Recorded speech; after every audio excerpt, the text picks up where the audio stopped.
Welcome back to AutoNation Sports Extra. And look, we've seen many sports leagues taking the competition to the internet during these times. MLS, NASCAR, Major League Baseball Players League. The NFL is starting something up that Drew Lock is playing in. That starts tomorrow.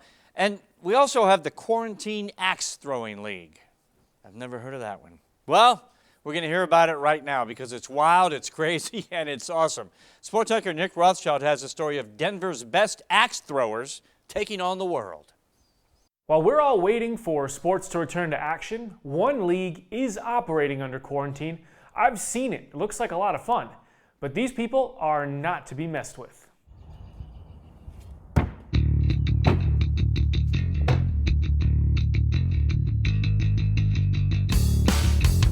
Quarantine calls for throwing axes. And on day 2, when we got here, I built this target because I couldn't go more than a week without touching an axe, throwing an axe. Danielle Sharp usually helps run one of Denver's bad axe throwing facilities. I have been with an axe in my hand for the last 2 years straight. Now she's competing in the Quarantine Axe Throwing League. Originally, when we started, we expected it to have, maybe 10, 15, maybe 20 people. We have over 300 people with targets in their backyard, in their basement, in their garages. They built them from scratch.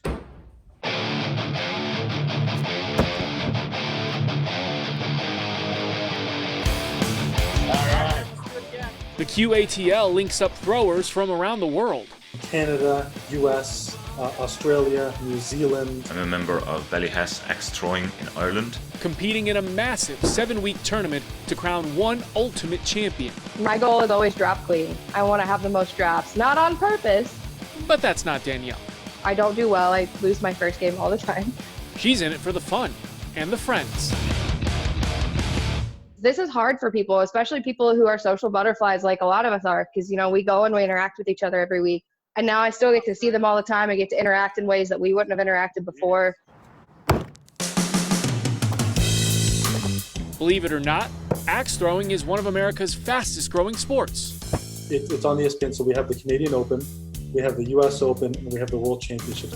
Although the way it's gaining popularity is a bit funny. A girl who threw an axe, it was a freakish bounce, that's right, and it bounced and it went right over. That was right here in Denver. I was there that night, but I wasn't around. I think I was on the other side of the building.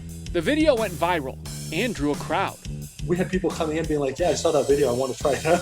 And people, they didn't know axe throwing was a thing. The week after that happened, we did have an influx of bookings for sure. We got busier after that. That went viral. The most important thing for axe throwing is sustaining this momentum.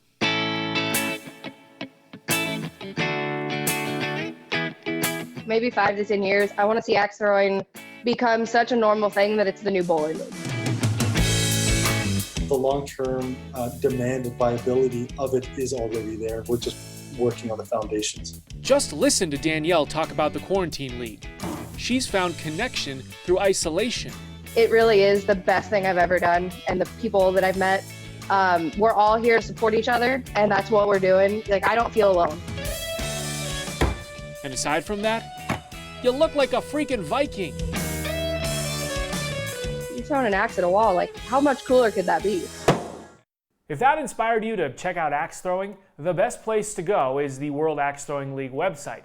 Or you can search Facebook for the Quarantine Axe Throwing League. Back to you.